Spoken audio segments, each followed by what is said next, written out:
Morning छात्रों, समावेशी विद्यालय के निर्माण विषय की इस कक्षा में पुनः आपका एक बार हार्दिक स्वागत। इस यूनिट में हमने बात की थी विशिष्ट शिक्षा की, एकीकृत शिक्षा की और समावेशी शिक्षा की।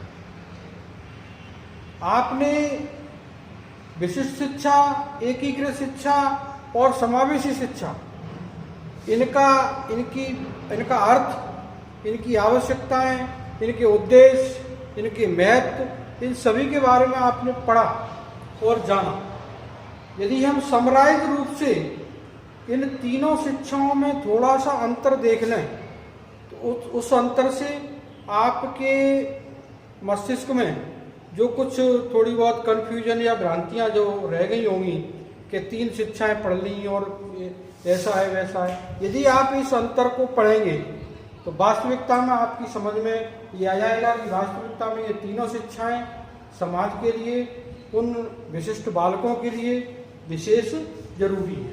तो आज हम अपनी कक्षा में ये टॉपिक विशिष्ट शिक्षा, एकीकृत शिक्षा एवं समावेशी शिक्षा में अंतर, डिफरेंस बिटवीन स्पेशल एजुकेशन, आपका इंटीग्रेटेड एजुकेशन और इंक्लूसिव एजुकेशन, इनके बारे में इनमें क्या अंतर है।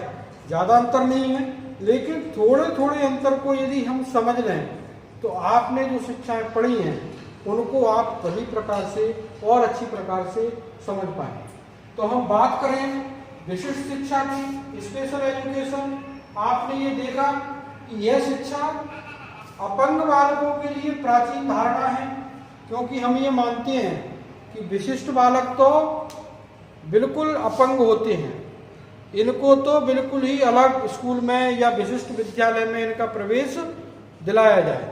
तो आप ये जो विशिष्ट शिक्षा है वो अधिक विकलांगों के लिए निर्धारित की गई है और इनके लिए अलग विद्यालय, अलग स्टाफ और अलग ही सारी व्यवस्थाएं केंद्रित होती हैं। तो ये विशिष्ट आपने पढ़ा स्पेशल एजुकेशन, यह शिक्षा सिर्फ अपंग बालकों के लिए पुरानी धारणा है, प्राचीन धारणा है कि ये सभी के समान नहीं हो सकते। एकीकृत शिक्षा के बारे में यदि बात करें तो यह शिक्षा विशिष्ट शिक्षा का नवीन एवं प्रगतिशील स्वरूप है, क्योंकि आपने देखा कि मनोवैज्ञानिक ये मानते हैं कि विशिष्ट बालकों को विशिष्ट विद्यालय में रखने से वो इंटरेक्शन और दूसरे लोगों की सोच समझ जानने उससे वंचित रह जाते हैं, इसीलिए उनका जो विकास है वो अवरुद्ध हो जाता है। लेकिन आज की नवीन धारणा को यदि हम बात करें तो वो आपने एकीकृत शिक्षा में पढ़ा कि इस शिक्षा में बालकों को एक ही विद्यालय में एक ही छत के नीचे रखा जाता है, लेकिन कक्षाएं उनकी अलग अलग होती हैं। तीसरा, यदि समावेशी शिक्षा के अंतर के बारे में बात करें तो ये आधुनिक धारणा है, इसमें सभी बालकों को एक साथ शिक्षा प्रदान की जाती है, क्योंकि एक साथ इसमें भी होती है लेकिन इसमें एक जगह रहती है, कक्षाएं अलग अलग होती हैं। समावेशी शिक्षा में आपने पढ़ा कि एक ही विद्यालय में होते हैं लेकिन एक ही कक्षा में इनका अध्ययन कराया जाता है, जिससे वो बालक भी उनसे सीखते हैं और उनको देख करके आगे बढ़ने की कोशिश करते हैं। दूसरे अंतर की यदि हम बात करें तो इस शिक्षा को विशिष्ट शिक्षा में यदि पहले दूसरा अंतर देखें तो इस शिक्षा को संपूर्ण शिक्षा का भाग नहीं समझा गया है, यह सिर्फ विशिष्ट बालकों को दी जाती है। सीधी सी बात है, क्योंकि संपूर्ण शिक्षा का ये भाग नहीं है, ये सिर्फ विशिष्ट बालकों को विशिष्ट विद्यालय में शिक्षा प्रदान की जाती है। और यदि एकीकृत शिक्षा के बारे में देखें तो इसे संपूर्ण शिक्षा का भाग अर्थात बाधित एवं सामान्य बालकों को जोड़ने का कार्य करती है, क्योंकि ये जोड़ रही है सिर्फ एक जगह, क्योंकि एक जगह जब बालक उनको अपने अपने जैसे ही ना देख करके दूसरे सामान्य बालकों को भी वो देखते हैं, इसीलिए ये थोड़ा सा जोड़ने का कार्य करती है। और यदि समावेशी शिक्षा की बात करें तो इसे संपूर्ण शिक्षा का भाग समझा जाता है, जो बाधित एवं सामान्य बालकों को एक साथ लाती है। क्या करती है?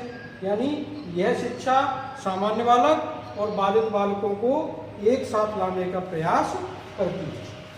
ठीक है।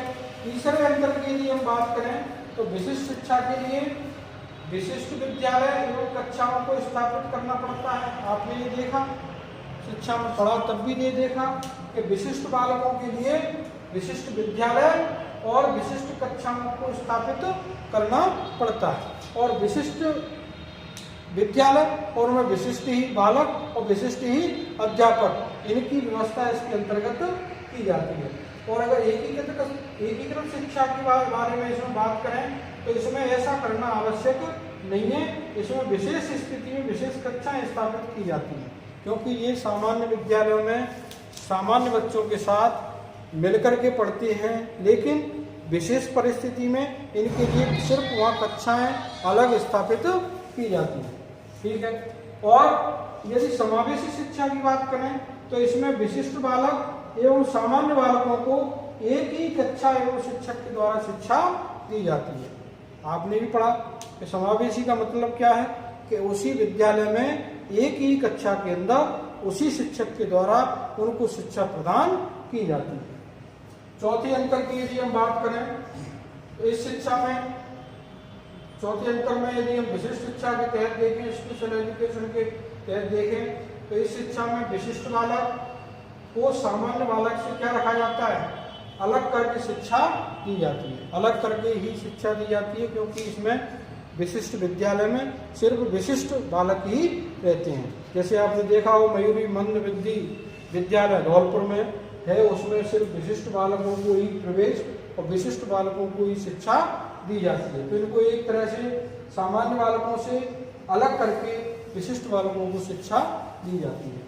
और यदि एकीकृत शिक्षा के बारे में यदि बात करें तो यह शिक्षा विशिष्ट बालक और सामान्य बालकों को अलग नहीं करती है क्योंकि पहले ही पढ़ा आपने अंतर में जोड़ने का कार्य करती है। एक ही जगह पर शिक्षा दी जाती है लेकिन विशेष परिस्थितियों में इनके लिए कक्षाएं अलग स्थापित की जाती है। ठीक है। और समावेशी शिक्षा के बारे में यदि देखें तो यह शिक्षा सभी छात्रों को एक साथ लेकर के चलती है जिससे सहयोग की भावना उत्पन्न होती है। यह शिक्षा क्या करती है, सभी छात्रों को एक साथ लेकर के चलती है जिससे सहयोग की भावना विकसित होती है। क्यों होती है?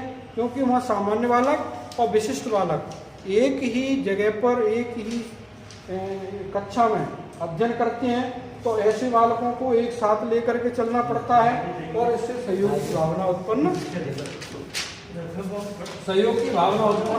होती है। ठीक है। पांचवें अंतर की यदि हम बात करें इस शिक्षा का स्वरूप चिकित्सा और स्वास्थ्य शिक्षा जैसा होता है। चिकित्सा और स्वास्थ्य शिक्षा जैसा क्यों? क्योंकि विशिष्ट विद्यालयों में विशिष्ट बालक हैं, इनमें कुछ विशेष अपंगता पाई जाती है। उस अपंगता के कारण उनमें चिकित्सकीय इलाज या स्वास्थ्य शिक्षा के तहत उनको एक तरीके से एक ट्रीटमेंट दिया जाता है जिसके आधार पर वो आगे बढ़ सकें और उसको शिक्षा को प्राप्त कर सकें। और यदि एकीकृत शिक्षा में इस अंतर को देखें तो इस शिक्षा का आधार मनोवैज्ञानिक है क्योंकि आपने देखा कि मनोवैज्ञानिकों ने ये बताया कि विशिष्ट बालकों को सिर्फ विशिष्ट विद्यालयों में ही रखा जाए तो उनका विकास, मानसिक विकास, शारीरिक विकास अच्छी प्रकार से नहीं होता है। इसीलिए विशिष्ट शिक्षा के बाद में एकीकृत शिक्षा इंटीग्रेटेड एजुकेशन को लागू किया गया। क्यों किया गया? क्योंकि मनोवैज्ञानिक ये मानते हैं कि ऐसे बालकों को साथ साथ रखने से उनका विकास अच्छी प्रकार से होता है। और यदि समावेशी शिक्षा की बात करें तो इस शिक्षा का आधार मनोवैज्ञानिक एवं छात्र अधिगम केंद्रित होता है क्योंकि एक ही जगह पर एक ही कक्षा में जब ये बालक अध्ययन करते हैं तो इनका जो भाव है, उनका जो अधिगम है वो एक दूसरे से जान करके, एक दूसरे को देख करके, अध्यापक की सहायता लेकर के, छात्रों की सहायता लेकर के, एक दूसरे से इंटरेक्शन से उनका अधिगम अच्छा होता है। और ये मनोवैज्ञानिक है भी क्योंकि मनोवैज्ञानिकों ने एकीकृत शिक्षा के बाद में समावेशी शिक्षा का प्रचलन हुआ तो उसमें ये बात सामने भी आई कि वास्तविकता में यदि एक ही जगह पर दोनों बच्चों को साथ में रख करके शिक्षा दी जाए तो वो एक अच्छे मनोबल के साथ अच्छा अधिगम करते हुए आगे बढ़ने की कोशिश करते हैं। ठीक है। अगर छठवें अंतर की हम बात करें तो आपकी समझ में ये क्लियर होगा कि ये शिक्षा एक प्रकार से कहें तो भेदभाव पर आधारित है क्योंकि सीधी सी बात है, क्योंकि आप क्या कर रहे हो, विकलांग बालकों को एक ही विद्यालय में, विशेष विद्यालय में आप प्रवेश दिला रहे हो, वहीं उनका अध्ययन कर रहे हो और वहाँ एक जैसे ही विद्यालय हैं, एक जैसे ही छात्र हैं और उन छात्रों को एक ही जगह पर एक जैसे छात्रों को आप भेदभाव के साथ शिक्षा प्रदान कर रहे हो। और यदि एकीकृत शिक्षा की बात करें तो यह शिक्षा समानता के सिद्धांत पर आधारित है, क्योंकि सभी को आप कैसा अधिकार दे रहे हो, समान, एक ही विद्यालय में पढ़ेंगे। हो सकता है कि उनकी समस्या अलग है, इसीलिए समस्या को सॉल्व करने के लिए, उनको सीखने के लिए समय अधिक लगता है और सामान्य बालकों को सीखने में समय कम लगता है, इसीलिए उनको अलग कक्षा में अध्ययन कराया जाता है। और यदि समावेशी शिक्षा के बारे में देखें, अंतर को देखें, तो यह शिक्षा समानता, प्रेम और बंधुता के सिद्धांत पर आधारित है, क्योंकि समानता, समान है, सामान्य बच्चे और विशिष्ट बच्चे समान हैं, एक ही कक्षा में हैं, समानता का सिद्धांत है। प्रेम और बंधुता का सिद्धांत है कि सारे बच्चे प्रेम पूर्वक, प्रेम के साथ अपने भाई बंधु मित्र समझ करके वो सभी एक साथ मिल करके सहयोग की भावना के साथ अध्ययन करते हैं। इसीलिए इस बात को यदि हम देखें तो वास्तविकता में यह शिक्षा समानता, प्रेम और बंधुता के सिद्धांत पर आधारित होकर के कार्य करती है। तो आपने ये अंतर, विशिष्ट शिक्षा, एकीकृत शिक्षा एवं समावेशी शिक्षा के तहत आपने जो अंतर देखे, उन अंतरों के आधार पर हम कह सकते हैं कि वास्तविकता में विशिष्ट शिक्षा से एकीकृत शिक्षा ठीक थी और एकीकृत शिक्षा से समावेशी शिक्षा अधिकतर सही है। तो आप इस अंतर के आधार पर इन तीनों शिक्षाओं को अच्छी प्रकार से समझ सकते हैं और अपना अध्ययन कर सकते हैं। धन्यवाद।